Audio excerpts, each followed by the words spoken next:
વિદ્યાર્થી મિત્રો, મારી યુટ્યુબ ચેનલમાં તમારું હાર્દિક સ્વાગત છે। તો મિત્રો, આજે આપણે સમાવેશના હિસાબોની અંદર ઉદાહરણ નંબર 8 જોઈશું કે યુનિટ 1 ચેપ્ટર 2 કચ્છ યુનિવર્સિટીમાં પાન નંબર 101 ઉપર આવેલું છે અને યુનિટ 4 ચેપ્ટર 4 ગુજરાત યુનિવર્સિટીમાં પાન નંબર 340 ઉપર આવેલું છે। અગાઉના વિડીયોમાં આપણે 7મા ઉદાહરણમાં જોયું તો મિત્રો તમને ચોખ્ખી મિલકત અને દેવા આપી દેવામાં આવેલ હતા, એટલે આપણે સીધી બાદબાકી કરી નાખી હતી। પણ આમાં મેં તમને કીધેલું હતું કે ઉદાહરણ 8ની અંદર આપણે ચોખ્ખી મિલકતો શોધી, દેવા શોધીને પછી આપણે ચોખ્ખી મિલકતો શોધવી પડશે। કુલ મિલકતોમાંથી દેવા બાદ કરીને આપણે શોધવી પડશે અને મિલકતો શોધતી વખતે શું શું ધ્યાનમાં રાખવાનું તેનો પણ આપણે ચર્ચા કરી હતી। તેની પણ તો તમે વિડીયો ના જોયો તો પહેલાં જોઈ લેજો એટલે તમને ખ્યાલ આવે।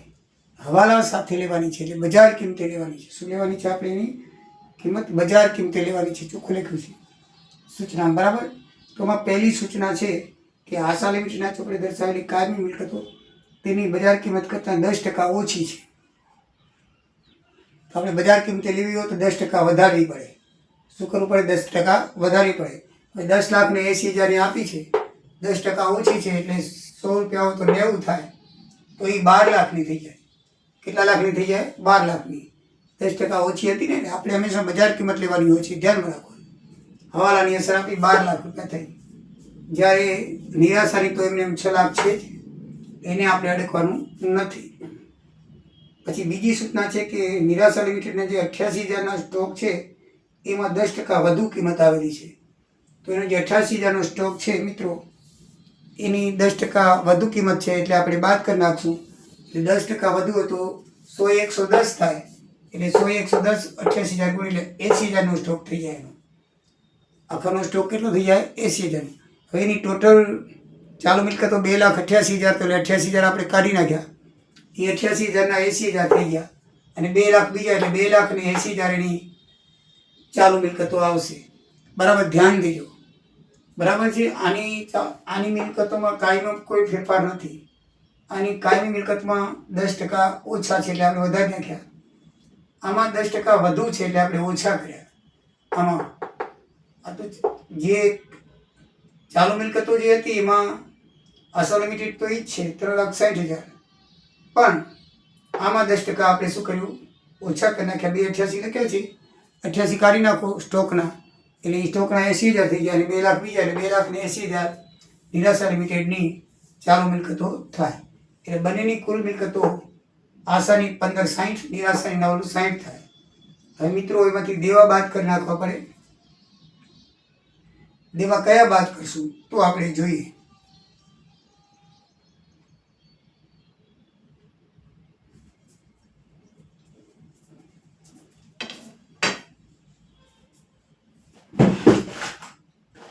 આમાં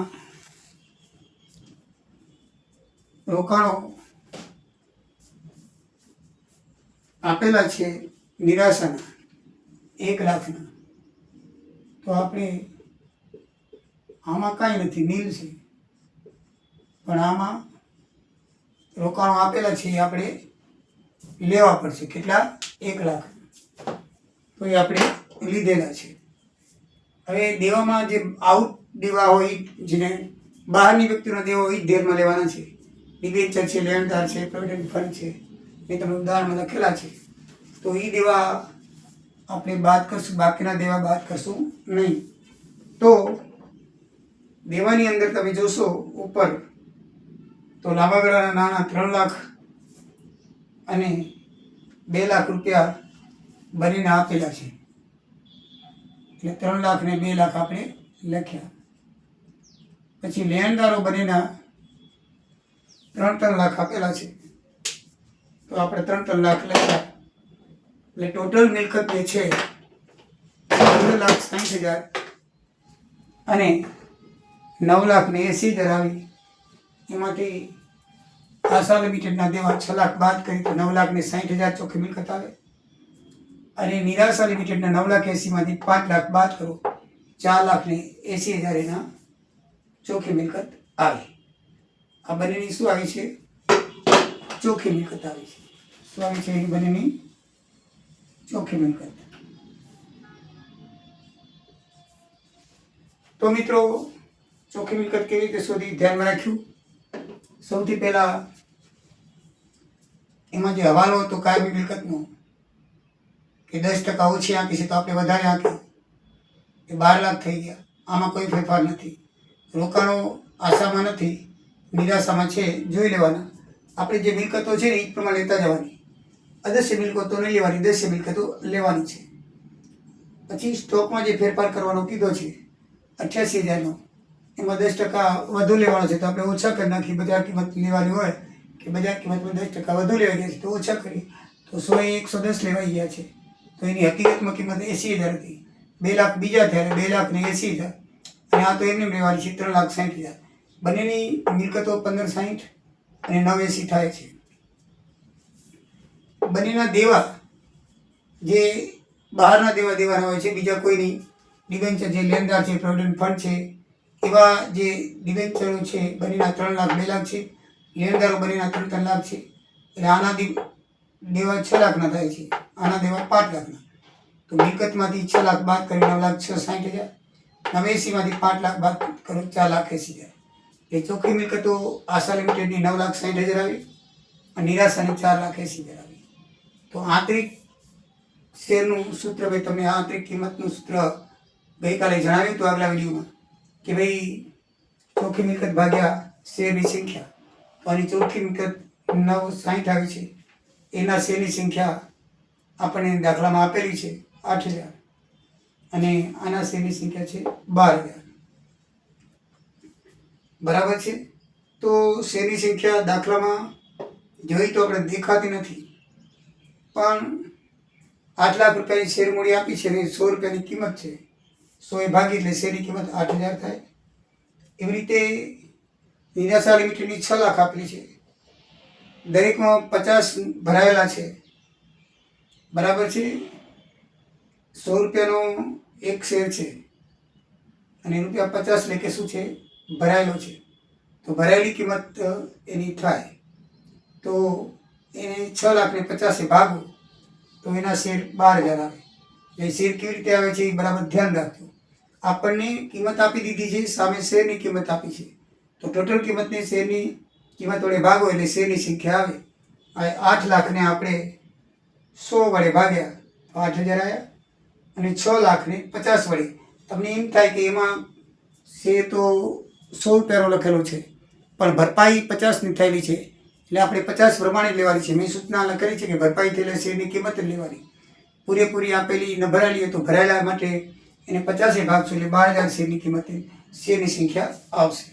એટલે મિત્રો, શેરની સંખ્યા વડે જો ભાગાકાર કરીએ તો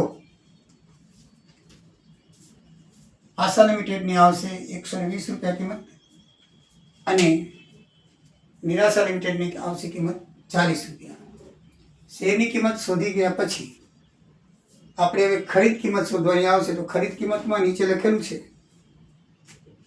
કે ખરીદ કિંમત પર નિરાશા લિમિટેડના 10 ઇક્વિટી શેરના બદલામાં આશા લિમિટેડના 3 શેર આપવા. નિરાશા લિમિટેડના 10 શેરના બદલામાં આપણે નવી જે આશા જે છે એ 3 શેર આપશે. એના શેર હોલ્ડર કેટલા આપશે? 3. એટલે એના જે 12,000 શેર છે, આ નિરાશાના શેર હોલ્ડર કેટલા છે? 12,000. એને આપણે આપશું કેટલા? 3/10. એને 12,000 ગુણી તો 3600 શેર થશે. આપણે કેટલા શેર આપવા પડશે? 3600. કારણ કે 10 ઇક્વિટીના શેરના બદલામાં 3 આપવાના છે એટલે 3/10 થાય. 5ના બદલામાં 2 આપવાનો તો 2/5 થાય. એ ધ્યાન રાખવાનું. શેરની સંખ્યાને એને ગુણીએ એટલે આપણે 3600 શેર આપવા પડશે. કોને આપવા પડશે? નિરાશા લિમિટેડના શેર હોલ્ડરને. આપણા શેરની કિંમત કેટલી છે? 100 રૂપિયા છે. તમે જુઓ, બરાબર છે. તો 3600 ગુણ્યા 100 એટલે 3,60,000 રૂપિયાના આપણે શેર આપશું. શું આપશું? શેર આપશું. હવે આપણી જે કિંમત આવી છે 120 રૂપિયા, તો 20 રૂપિયા એની આંતરિક કિંમત આવી છે તો 20 રૂપિયા પ્રીમિયમ તરીકે લેખાશે. શેના તરીકે લેખાશે? પ્રીમિયમ તરીકે. આપણે શેરની કિંમત છે 100 રૂપિયા, 3,60,000 અને આપણી કિંમત આવી છે 120 રૂપિયા. કારણ કે આપણી કિંમત એને આપવા પડશે તો 20 રૂપિયા પ્રીમિયમ લેખાશે. 36,800 ના 20 રૂપિયા એટલે કે 72,000 પ્રીમિયમ થશે. અને બાકીના તૂટતા રોકડ આપવા પડશે. તો કિંમત મિત્રો 4,80,000 એની કિંમત થઈ છે નિરાશા લિમિટેડની, બરાબર છે. તો 4,80,000 આપવા માટે 48,000 ખૂટે. કેટલા ખૂટે? 48,000. તો ઉપર સૂચના લખી છે કે જરૂર રકમ રોકડ ચૂકવવી, જરૂરી રકમ રોકડ ચૂકવવી. આ એની ખરીદ કિંમત થઈ છે. કેટલી ખરીદ કિંમત? નિરાશા લિમિટેડના શેર કેટલા છે? 12,000. કેટલા છે? 12,000. એની કિંમત કેટલી છે? 40. તો આપણને 4,80,000 રૂપિયા ચૂકવવા પડશે. નિરાશા લિમિટેડની ખરીદ કિંમત 4,80,000 રૂપિયા થઈ. તો હવે આપણે એને 4,80,000 શું ચૂકવશું? આ નિરાશા લિમિટેડ આપણે સમાવવાની છે, તો એની કિંમત કેટલી? તો એના શેરની કિંમત આવી 40. એના શેર છે 12,000. તો 12,000 × 40 એટલે આપણે 4,80,000 રૂપિયા એને ચૂકવવાના થાય ખરીદ કિંમત પેટે. એમાં આપણે એને 36,000 રૂપિયા ઇક્વિટી શેરની મૂળ કિંમત, 72,000 પ્રીમિયમ અને 48,000 રોકડા દેશું એટલે 4,80,000 રૂપિયા એની કિંમત ચૂકવાઈ જશે. મિત્રો સમજાઈ ગયું? બરાબર સમજજો. સૌથી પહેલા શેરની કિંમત શોધવાની, પછી એની આંતરિક કિંમત શોધવી પડે. તો આંતરિક કિંમત શોધી તો આની 40 આવી શેર આપણે લઈ લેવાના છે. 4,80,000 સામે 4,80,000 ચૂકવવા પડશે. તો એની ચૂકવણીનું કીધું છે કે 10/3 આપવાના. તો આપણા 12,000 છે, સોરી એના 12,000 શેર છે એટલે 10/3 આપી તો આપણા 3600 આપવા પડે. આપણી કિંમત 100 રૂપિયા છે તો 3,60,000 દેવા પડે. પણ અહીંયા બજાર કિંમત આંતરિક કિંમત 120 આવી છે તો 20 વધારે ચૂકવવા પડશે. 72,000 ની વધારાની કિંમતને પ્રીમિયમ કહેવાય. તો 72,000 વધારે આપશું. ખૂટતી રકમ રોકડા આપવાના છે. હજી 48,000 ખૂટે છે એટલે રોકડા આપવા પડશે એમ સૂચના લખેલી છે. ખૂટતી રકમ રોકડમાં ચૂકવવી. એ 4,80,000 4,80,000 થઈ ગયા. તો હવે મિલકતો આપણે મિત્રો ખાતા બનાવતો તમને ફાવે છે, છતાં માલ મિલકત ખાતું હોય તો આ બાજુ ઉધાર બાજુ આશા નિરાશા લિમિટેડની લખવાની છે. તો નિરાશા લિમિટેડની મિલકત તમે જોઈ લો, બેઠે બેઠી લખવાની છે. 6 લાખની છે. રોકાણો 90,000 આપ્યા છે. ચાલુ મિલકતો એની 2,88,000ની છે. અને આ બાજુ ડિબેન્ચર છે તમે જોઈ લો 2 લાખના છે. લેણદારો 3 લાખના છે. અને ખરી કિંમત જે આવી છે 4,80,000 એ માલ મિલકત ખાતાની જમા બાજુ લખાય. આ બાજુ ટોટલ માલસો 89 આવશે. આ બાજુ 2,000 ખૂટશે, એ નફો કહેવાશે. આ બાજુ ખૂટે તો ખોટ કહેવાય. તો નફો ઇલેક્ટ્રિક ઇક્વિટી શેર હોલ્ડર ખાતે 2,000 જમા થશે. એટલે માલ મિલકત ખાતું આપણું પૂરું થયું. આશા લિમિટેડના ખાતાની અંદર આપણે જે એને શેર આપ્યા છે એ શું કરશે? આપણે એને જમા કરશું અને માલ મિલકત ખાતાને આપણે અહીંયા 4,80,000 શું કરશું? ઉધાર કરશું. આપણે એની કિંમત ચૂકવી છે 4,80,000, બરાબર છે. તો એ માલ મિલકત નિકાલ ખાતેથી આપણે અહીંયા 4,80,000 ખરીદ કિંમત લઈ આવ્યા. અને ખરીદ કિંમતમાં આપણે એને શું આપ્યું? તો 4,32,000 આપણે એને શેર આપ્યા પ્રીમિયમ સહિત અને 48,000 રોકડા આપ્યા. આ બેનું ટોટલ મારશો એટલે 4,32,000 થશે.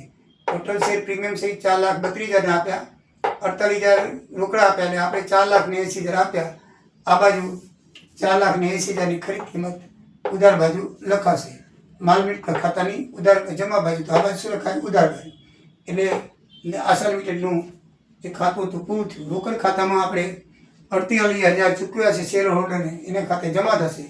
અને આશા લિમિટેડે ચૂકવ્યા છે તો 44,000 એના ખાતે ઉધાર થશે. એટલે રોકડ ખાતું પૂરું થયું.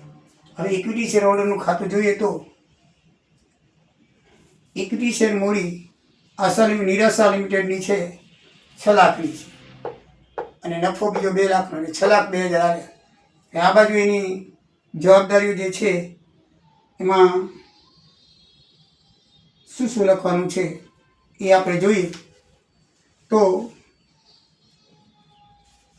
આ બાજુ 22,000ના એના પ્રાથમિક ખર્ચા છે મિલકતમાં. નફા નુકસાન ખાતું આપ્યું છે 1 લાખનું અને એને આવ્યા 4,32,000 આપણે શેર આપ્યા એ આવ્યા, બરાબર છે. અને 48,000 રોકડા આવ્યા એ આવ્યા. આ છે આશા લિમિટેડનું. આશા લિમિટેડ છે એની પાસે શું હતું? તો એની પાસે 6 લાખની ઇક્વિટી શેર હતી અને 2,000 નફો આવ્યો એ ભેગો થયો એટલે 6,02,000 રૂપિયા થયા. હવે એની પાસે કઈ કઈ મિલકતો હતી? તો 22,000 પ્રાથમિક ખર્ચાના 1 લાખ રૂપિયા નફા નુકસાન ખાતે થયા, 4,32,000 આપણે શેર દીધા અને 48,000 આપણે રોકડા દીધા, એ ટોટલ 6,02,000 રૂપિયા બંને બાજુ મળી જશે. હવે મિત્રો આમનો લખવાની છે આશા લિમિટેડ. તો આશા લિમિટેડે ખરીદી છે નિરાશાને, તો એની જે મિલકતો છે એના ખાતે ઉધાર થશે. એની મિલકતો 6 લાખની છે શેર મૂડી, 4 મિલકતો 2,80,000ની છે, રોકાણો 1 લાખના છે. તો મિલકત ખાતે ઉધાર કરશું અને જવાબદારીમાં ડિવિડન્ડ ખાતે એના 2 લાખ છે, લેણદારો ખાતે 3 લાખ છે. તો એ જમા થશે અને બાકીની ખૂટતી રકમ જે 4,80,000 જેની ખરીદ કિંમત છે એના લિક્વિડેટર ખાતે આપણે જમા કરશું. એટલે બંને બાજુ સરવાળો મળી જશે. ધ્યાન રાખજો, આ જે છે ને મિલકતો ખરીદતી વખતે લેણી થયેલી રકમ કહેવાય. એની મિલકતો જે લીધી છે એ ઉધાર બાજુ લખવાની અને દેવા છે એ જમા કરવાના. અને નિરાશા લિમિટેડના લિક્વિડેટર ખાતે જે ખરીદ કિંમત આવી 4,80,000 એ જમા લખવાની. એ બંને બાજુ મળી જશે. હવે આ આપણે કેવી રીતે ચૂકવ્યા 4,80,000 એની નોંધ કરવાની નંબર 2માં. તો અહીંયા લિક્વિડેટર ખાતે આપણે 4,80,000 લખ્યા છે, તો એ લિક્વિડેટર ખાતે આપણે જમા છે તો એ ઉધાર કરશું.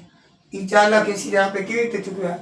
તો 3,60,000ની મૂળ કિંમત શેર મૂડી ખાતે દીધી, 72,000 પ્રીમિયમના દીધા અને રોકડા દીધા 48,000. એટલે આપણે 4,80,000 રૂપિયાની પૂરેપૂરા ચૂકવી દીધા. બાબત જે નિરાશા લિમિટેડના લિક્વિડેટર અને ખરીદ કિંમત પેટે આપણે એને ચૂકવ્યા. લિક્વિડેટર એટલે શું એ તમને ખબર છે? મેં તમને જણાવેલું પણ છે કે કંપનીનો સમાવેશ કરો કે કંપની ફરજામાં જાય ત્યારે સરકાર તરફ જે માણસિક નિમવામાં આવે છે ફરજામાં જતી કંપની કે સમાવેશ થતી કંપનીની મિલકતો માટે, શેર હોલ્ડરના હિત માટે, તો એ શું કરે છે, મિલકતો બધી વેચી નાખે છે અને એમાં પ્રાયોરિટી પ્રમાણે પહેલાં ડિબેન્ચરોને, પછી પ્રેફરન્સને, પછી ઇક્વિટી શેર હોલ્ડરને એ રીતે કિંમત આપે છે અને એ પ્રમાણે શેર હોલ્ડરનું સમાધાન કરે છે. તો એ જે માણસ છે એને લિક્વિડેટર કહેવામાં આવે છે. તો જે ખરીદ કિંમત છે ને આપણે કંપનીને આપવાની હોતી નથી, લિક્વિડેટર પોતે લઈ લે છે અને એના બદલામાં આપણને જે શેર કે જે આપવાનું હોય તે આપે છે. તો આ રીતે મિત્રો દાખલો છે, અગત્યનો દાખલો છે. જરૂરથી સમજીને કરજો. કોઈ ખબર ના પડતી હોય તો કોમેન્ટમાં જણાવજો.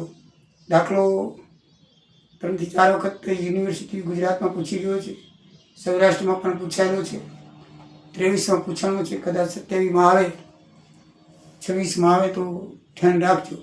બરાબર છે. જય સિયારામ, જય દ્વારિકાધીશ.